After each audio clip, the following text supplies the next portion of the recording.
This is just a brief little overview of just this section because there's going to be a few other things we do now.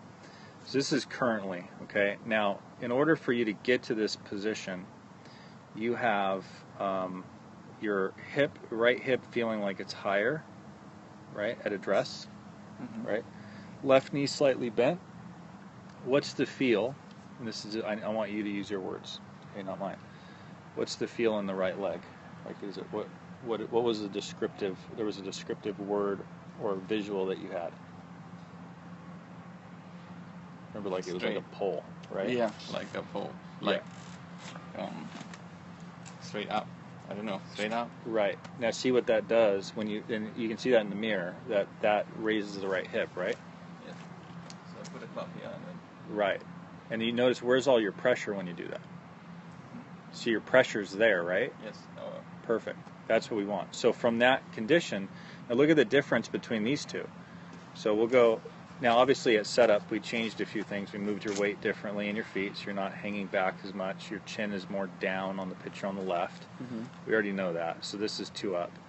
And then you would swing your shoulders really, really level. Right? See how they're really, really level, and it appears that your arms are just as much in as they are on the left, but they're not, because what happens is when you tilt your hips differently, see these are more level, right? This is a little more tilted. Well, if you did that, your arms would be more outside on the picture on the left, but they're not, because you took your hand path more around you, okay, which in turn gets you your hands going back behind your right shoulder more. Oh, I see. The arm is going around, but the shoulder tilts. Exactly. So it doesn't go in. That's right. Yeah. So it's a matchup. Yeah.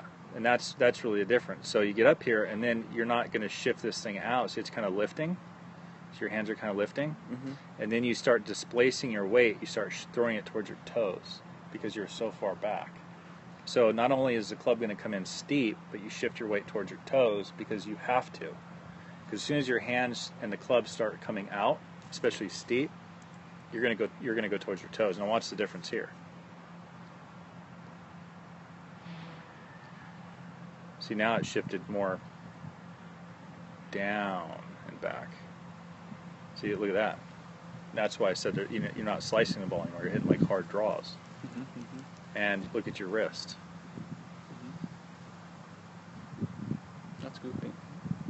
Way better, huh? No more flippies. No more flippies. Yeah.